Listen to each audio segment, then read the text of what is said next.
That a question, sir? Yes. That's All I've been asking are questions. Boom, done. No, sir. That's like going to an oncologist and asking him, what's cancer? And he says, I don't know. Is that before or after you release them to labor traffickers? I don't have the specific numbers. How can you not know? Why Because- would you come to this hearing and not know? What happens when the Biden administration is outsourcing its immigration policy to criminal cartels? Well, can you get us an answer in writing? I'll take that back, sir. You mean you can't even tell me if you can get an answer in writing, the number of people that's been affected? Thank you, Mr. Chairman. Mr. Morant, since President Biden's been president, how many non-American citizens have come into our country illegally or on the basis of a claim of asylum? Thank you, Senator. HSI as an investigative agency is, Do you know the number? no, Senator. You're a senior member of Homeland Security, are you not? That's correct. Does anybody know the number? None of you know the number. Try 8 million. Now, of that 8 million, how many were children, Mr. Morant? I don't have that number, You Senator. don't know. Does anybody know? None of you know. Isn't that special? Let's assume half. Okay? 8 million is 4 Nebraskas. Right? 4 new states. Let's assume, I don't think it's as high, half of them are children. How many of those 8 million people are still here? Do any of you know? Okay. How many of those 8 million are claiming asylum? You don't know? How many of them claim asylum and don't show up for their hearing? Nobody knows? How many of them claim asylum, don't show up for the hearing, and President Biden has deported them? You don't know? How many of them have claimed asylum, shown up for their asylum hearing, and been denied asylum and been deported? You don't know. How many of them were from Mexico? You don't know. How about 30%? That means 70% were not, right? Surely you know the answer to that. 30% minus 100% is 70%. Am I right? Okay. 30% came from Mexico. Why don't you implement a safe third country policy that says under our asylum rules, you have to seek asylum in the first safe country. So if you come, say, from Venezuela or Nicaragua or another Central American country, you have to seek asylum in the first safe country. Why don't you do that? And then that would eliminate 70% of the 8 million. That's 5.6 million. Why don't you do that, Mr. Morant?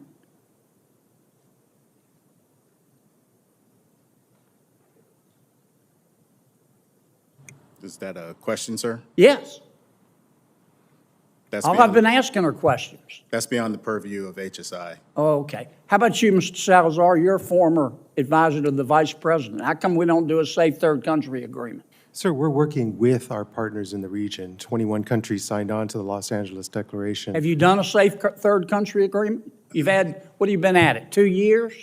What we are doing is working with them to expand legal pathways. Why doesn't President Biden get up in the morning tomorrow and say, we're changing the asylum process and we're doing what most other countries do, safe third country policy. You have to seek asylum.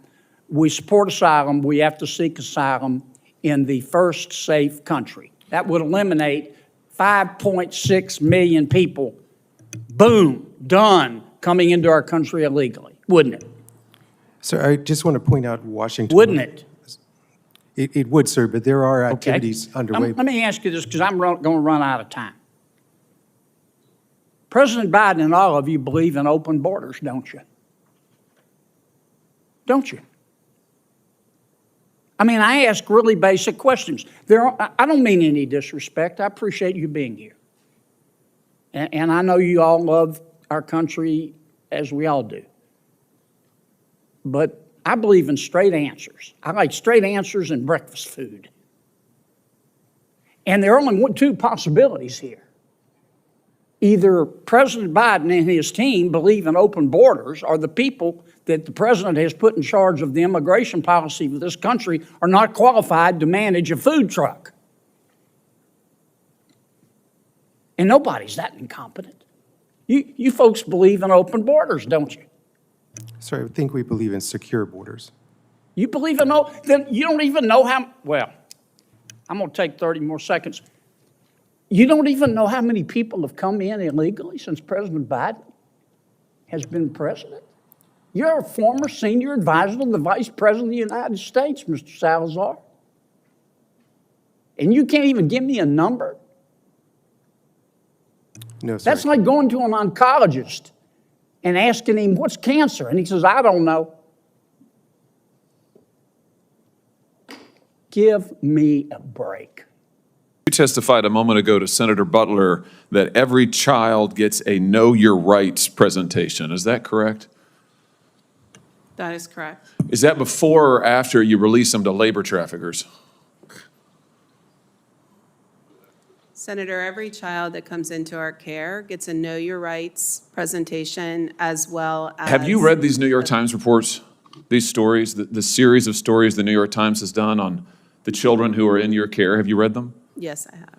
Have you read that children are scrubbing dishes, they are operating heavy machinery, they are delivering meals, they are harvesting coffee, they are working construction, they are working as housekeepers, they are working overnight shifts at plants where they are not paid, they are not going to school, they are not cared for, they are not giving meals, almost all of it illegally. Are you aware of that? That's a yes or no. Yes. Do the Know Your Rights presentation help them in those situations? Senator, ORR... That's a yes or no, I think. Do you really think that you're helping these children by releasing them to labor traffickers and, yes, sex traffickers? 85,000 children whom you have no contact with, and your answer is, we gave them a presentation before we turned them over to these people who are exploiting them on a scale not seen in this country for 100 years, a century. A century. It's a disgrace in the United States of America. Let me ask you this. You did an audit, I noticed, where you gave yourself a clean bill of health. So just tell me this. Do you require sponsors to document their relationship with the child? Senator, we have a thorough vetting process. Do you in require which- sponsors to document their relationship with the child? Yes, we go through No, you do process. not. You do not. Have you read the Senate's Permanent Subcommittee on Investigations reports on your office? There was one in 2016, there was one in 2018, there was one in 2020, there was one in 2022. Spanning administrations, what they found is you do not require sponsors to document their relationship with the child. You release them anyway. What about background checks? Do you require background checks on all adults in the household? In cases where the child is being released to their parents, we do not require background checks. But Senator, I would Do you really require like, background checks on all adults in the household in any case? Yes, in some cases we do. What percentage of cases do you do background checks on the adults in the household? I don't have that number in front of me. Do you do home visits in all cases? You can actually see where these children are being released, whose care you're putting them in?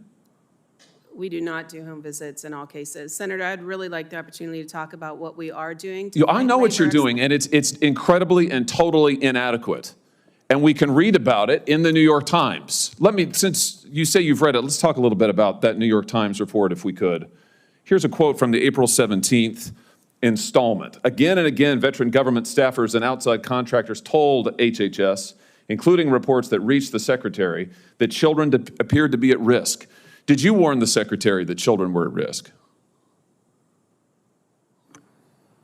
Senator, I'm in regular contact with the Secretary. And Did you warn him that children were at risk? Safety and well-being of children is our top priority. Did you warn him that children were at risk? I'm not going to get into the conversations I've had. You're with the here and you're under Secretary. oath, and this is an oversight hearing, and we need to know what you're doing, because you're manifestly not doing your job. Did you warn him Senator, that children were at risk?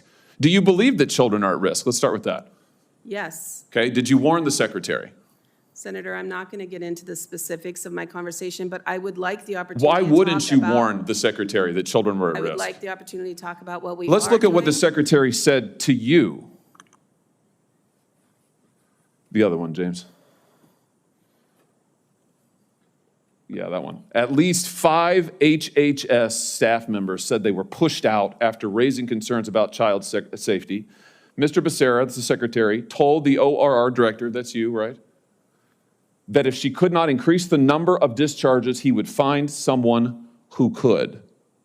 And then he went on to say that if Henry Ford had run his plants like this, he would never have become famous and rich. This is not the way you do an assembly line. Get the kids out, run them through, get them out to those sponsors, those traffickers. Why didn't you resign when he said this? Do you think that this is morally acceptable? Senator, I joined ORR in September of 2022.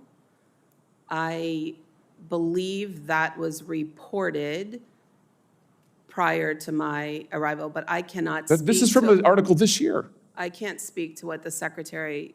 Do you think that this is Ma'am, acceptable, to run ORR like an assembly line and to release these children I to can assure you, traffickers? we do not run ORR like an assembly line. The safety and well-being of children is our top concern, and by Plainly statute- not. Plainly, it is not your top concern, because you have managed to lose 85,000 of them. And the Times knows where they are, or 2/3 of them, and they're with labor traffickers. It's unbelievable. Let me just ask you this. How many kids right now, of the 430,000 approximately, unaccompanied children have crossed the border under this administration? It's an astounding number. How many are you in regular contact with right now? Senator, we have a number of different providers across the country who But what's the provide number? What's the different- number? How many of you, you said child welfare is your top concern. What's the number?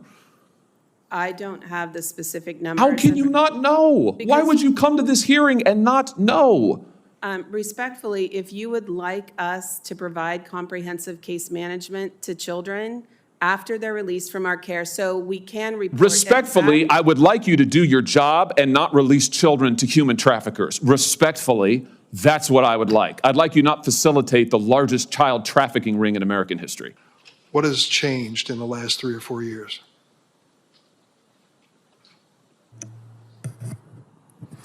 Thank you, Chairman Durbin. These push factors, as you mentioned, the political stability, the poverty, the crime, violence, food scarcity, lack of medical care, climate change, all of these are against the backdrop of some even bigger numbers in the world. There are approximately 108 million people that are being forcibly displaced globally. And of that number of 108 million, roughly 20 million are in the Western Hemisphere. I mean, this is the definition of a challenge that no one country can face alone by itself. We have issues stemming from a long regime in Venezuela. We have issues stemming from the beginning of a regime in Nicaragua. We have issues in northern Central America also that are driving the families, the members of society there to make difficult choices for themselves and for their families and for their children to head north. We are attempting to tackle this diplomatically through regular engagement with these countries to try and address the issues at home. That is why Assistant Secretary Brian Nichols is actually in the region now. Yesterday he was in Guatemala, today he is in El Salvador. I'm going to and have to he's- cut you off because I've run out of time. I'm sorry, sir. But I certainly give you time to respond on the record. But can someone address on the panel the fact that we offer services which we offered for many years, and now we have volumes and numbers of unaccompanied children which are breaking the system that make it very difficult for us to keep our promise? Would someone like to talk about the resources that are being dedicated to this, new resources to meet the challenge?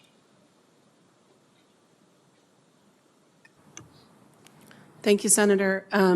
As you mentioned in your opening, the importance of a trusted adult in these children's lives cannot be overstated.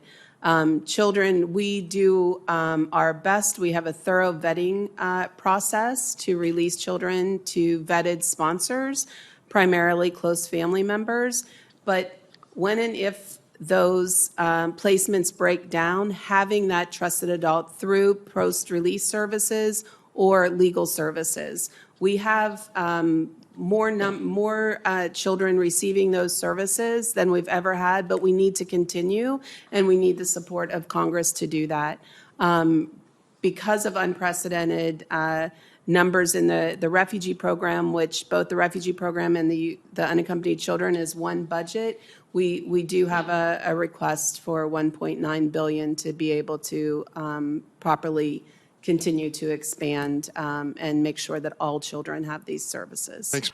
I think what we're seeing is what happens when the Biden administration is outsourcing its immigration policy to criminal cartels who are getting richer by the minute, smuggling people and drugs into the United States. Let me just ask you, did you know that in 2022 that people from 174 different countries came to our border and were released into the interior of the United States, 174 countries? Did you know that? Sorry, no, sir, I did not. And did you know so far in 2023, people from 143 countries have come to our border and been released by the Biden administration into the interior of the United States? Did you know that number? No, sir, I did not.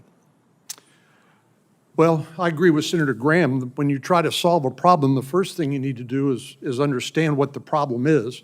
And what has happened as a result of the expectation that if you make it to the border, that you're going to be able to make it into the interior of the United States and stay here for the rest of your natural life is a huge magnet. Isn't it a fact that there's no mandatory FBI criminal background check system on those sponsors? There's no requirement that, and no practice by which you do that in every case, correct? Thank you, Senator. Every sponsor goes through a sex offender registry check and a I didn't public ask about that. I asked about an FBI criminal background check. There's no, Certain sponsors have an FBI background check. but not all of them. That is correct. Yeah. The New York Times, as you know, documented that in 85,000 cases, when a call was made 30 days after the child was placed with the sponsor, there was no answer. Are you familiar with that story? Yes, I am. And the truth is that the Biden administration doesn't know what has happened to those 85,000 children, or to the larger point, to the 300,000 children who've been placed with sponsors, because the administration does not deem that as their responsibility. Is that correct? Senator, as I mentioned, while our custodial authority I ends, ask you, is that correct? That our care for the children does not. We are expanding post-release well, services. I'm asking about the 300,000, and so there is no follow-up.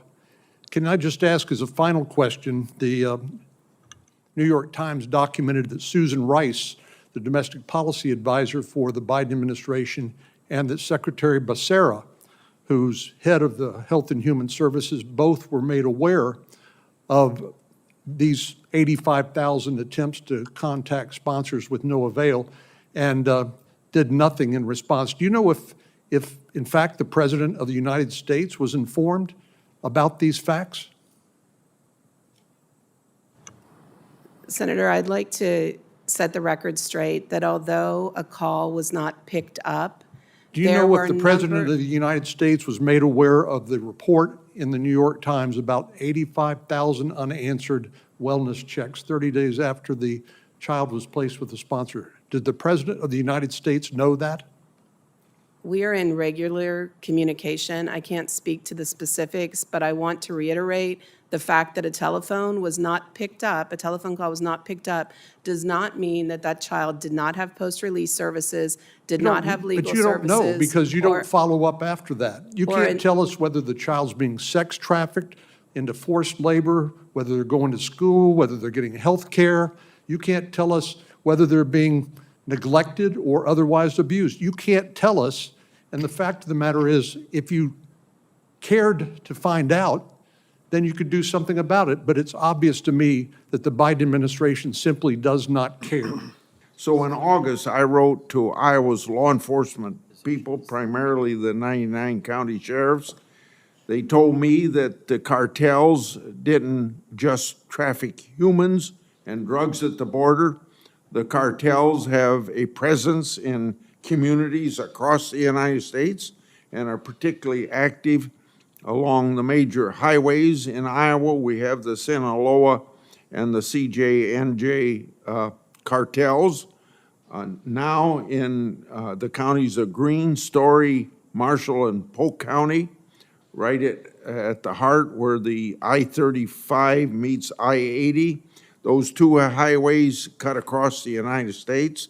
This problem is not unique to Iowa. These cartels are active in many states across the country.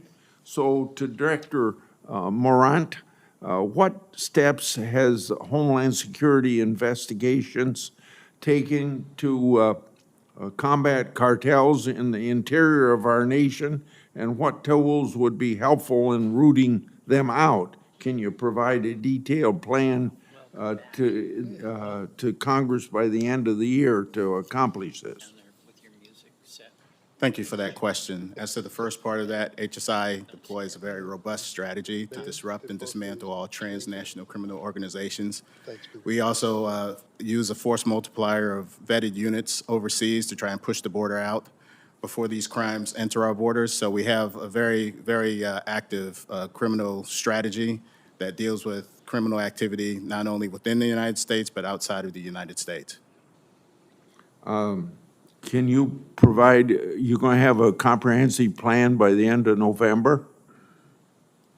I would have to take that back, sir. Okay. Well, also to you, the New York Times reported back in February that over at least the last 2 years, HHS could not reach more than 85,000 children it placed the sponsors. So do you, how many of the 85,000 missing children has Homeland Security investigations and its law enforcement partners been able to track down? HSI responds to every instance of human trafficking that we're made aware of as soon as we're made aware of it. But you don't have a number for us, the number that you've actually been able to track down? For specific numbers, I'd have to take that back. Well, can you get us an answer in writing? I'll take that back, sir. You mean you can't even tell me if you can get an answer in writing, the number of people that's been affected? And The response will be in writing, Senator. last Friday, I received an HHS response to a letter that I sent back in December. The response mentions that the Office of Refugee Resettlement recognizes the importance of notifying local authorities when abuse and neglect of unaccompanied children is suspected or uncovered. Director Dunn, how many times did ORR and its third parties notify state and local authorities with concerns about possible child abuse or neglect? Thank you, Senator, for that question. There are numerous ways and at different time periods that a referral may be made to local law enforcement, HSI, or the Office of Trafficking in Persons. That can happen while they are in our care. It can happen after they've been released from our care. They can be reported by the child themselves, by the sponsor, by the post-release service provider. So there's a number of different times that these reports can be made. For specific numbers, I would want to be precise, so I will take that back. Okay. You said you were a humanitarian, and all the people on the group witnesses would probably say the same thing, and I'm not going to argue with whether you're humanitarian or not, but I hope you realize that not enforcing the law at the border puts us in a position of a life or death situation. You have people on the terrorist watch list that can't get on an airplane to come into this country, but they come across the river and get into this country. 800, 900 people die in the desert, get lost in the desert and die. We have criminals coming here and creating murders. We have rape on women coming through Mexico. We have human trafficking. You have the fentanyl killing 112,000 people. You're dealing with a life or death situation by not the enforcing of the law. And the Constitution says that the laws should be faithfully executed, and they aren't being.